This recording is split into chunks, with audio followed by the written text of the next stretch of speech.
As I talk a little bit about founders, and there are a bunch of kind of myths that I just wanted to talk a little bit about. The first is founders first, ideas second, and the notion is, I'm going to decide to start a company, and once I decide to start a company, I'll find an idea, and an idea will just come to me, and that's how I'm going to start the company. And my point of view is that entrepreneurs really aren't created; they're compelled. And the best entrepreneurs are the ones that they come up with this idea and they think this idea is going to change the world. And if I don't do it, I don't know who else is going to do it.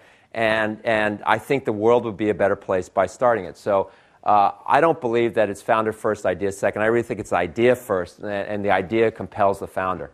And that you have to have a passion for it. You can't just decide, well, I'm going to start a company because it's in my I'm planning my career, now is the right time for me to start a company, or I see a lot of other people starting companies, so I should go start a company. You have to be passionate about it, and it's got to drive you and compel you to start a company. The second common myth is, well, it's either now or never. Now's the time, and everybody else is doing it, I should do it. And whether or not I'm ready, you're never really ready, I should go do it. I really believe that the best entrepreneurs, and I'll tell you some more stories about some of the entrepreneurs as we go along, or happy to do so. They build a foundation, right? And they learn and make mistakes on someone else's nickel. They figure out, for instance, you learn how to manage engineering products. You learn how to spec projects. You learn how to manage people. You learn how to do cost-benefit analyses. You learn how to scope markets and what's a big market, what's a little market. You learn to hire and fire people, right? And the ability to do that on someone else's nickel, and in some ways, make mistake on someone else's nickel is really an incredible luxury. And it's also an opportunity to expand your network. The best way to start a company, I think, is to bring people that are really incredible people that you can rely on and you can trust, and you may not want to take a lot of risk on those people. So to the extent that you know them and you've worked with them, or you know other people who know them, is really important. So it isn't always now or never. The third common myth is that homework is for losers. The point of view would be, well, you never know everything. I'm just going to go with my gut, and I kind of feel as if I'm ready, and I'm just going to go do this, even though I haven't really done any homework. And I really disagree with that.